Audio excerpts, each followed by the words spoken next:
Kamala Harris just can't catch, not Kamala Harris on Saturday Night Live, but she can't, the vice president just can't catch a break in her attempt for a political comeback after a series of brutal stories that her office was a terrible place to work.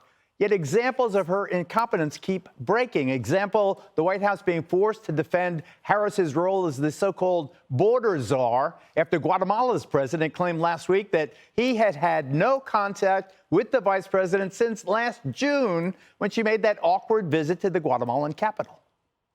Then why is it that she has not spoken to the president of Guatemala since June? That's 6 months. Well, I know that I did see this kind of strange report from the president of Guatemala saying that he's had no contact with the White House, which is inaccurate. He didn't say why. He said Vice President Harris. He has not spoken to her. And if she's in charge, why is that? If it's not her fault, whose fault is it, Megan? It is her fault. Of course it's her fault. It's her job. She accepted it. Now she's trying to charge a electric car. That was a disaster. She's like one of the most inauthentic people in Washington, and that's saying something. I think that I want to talk, I just quickly mentioned that her staffer's leaving. I think for me that was the biggest tell, because you're willing to be miserable working for somebody if you think that the road leads to the top job. But they did a risk-reward calculation, and they cut bait because they saw that she was never going to go anywhere, and they weren't willing to put up with, well, garbage working in her office. That's my opinion. And I think that she's trying to distract by charging the electric car, but it shows the idiocy of Washington, because she proposed getting rid of all gasoline-powered cars by 2035 a few years ago, and she clearly doesn't really know how to charge an electric one. Well, but Joe Biden is the boss. Joe Biden is unpopular. It's not Kamala's fault, is it?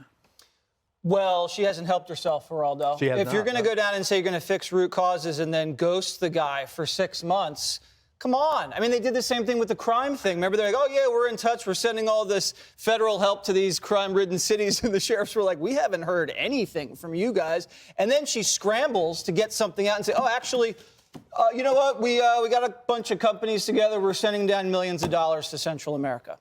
She's bragging about how she's bribing Latin American countries. You think these countries are just going to not take all this money, keep it, and keep sending the caravans north? I think that's what happened to her plan, the reality of Central and South America. Right. It's like every day it seems like it's her first day on the job. It's so bad, Geraldo.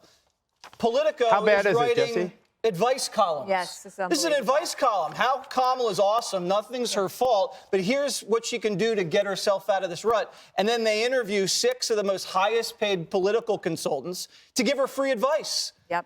I mean, I don't remember this happening with Trump. You know, how Russia's investigation's not Trump's fault. What he can do to beat Mueller and win re-election. Like, this is crazy. Yeah. But, you know, Greg, it is a tough job being second banana. That's true.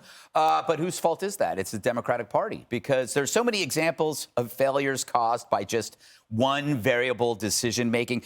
Look at all of who she is. Okay, she has a lack of charisma. She has a lack of depth. She has a lack of seriousness.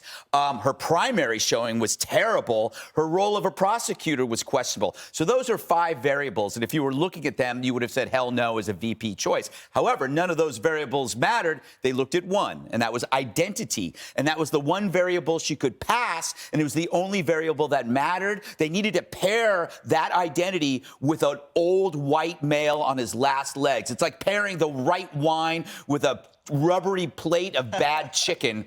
So the problem is, whenever you make a decision based on, yes, exactly. This is a bad banquet. Any decision based on one variable will fail 100% of the time. They had all these variables in front of them that they could have seen that she was a disaster, but they chose one. She was a woman of color. Did you read a book on variables? No, I've learned that all from Scott Adams. Oh, okay. Am I an old brown man on his last legs? Yeah, yes.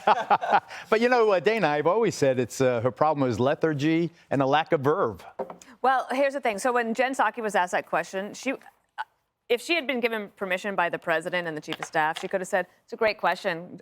I suggest you call the vice president's office and ask them. Well, that's cold. And then, but that would force them to do it, because when she went to Guatemala in the first place, that was the photo op for the root causes tour. Then she doesn't do anything else, but now they're trying to fix her problem with photo ops and crowdsourcing political advice. Yeah. When it's going to take some time. Get some stuff done. Is it possible? No. Okay, then. When David says it's hopeless, it's hopeless. She wrote, and the good news Miss Optimism. And everything will be okay. and everything will be okay. And now it's like, no, it's not.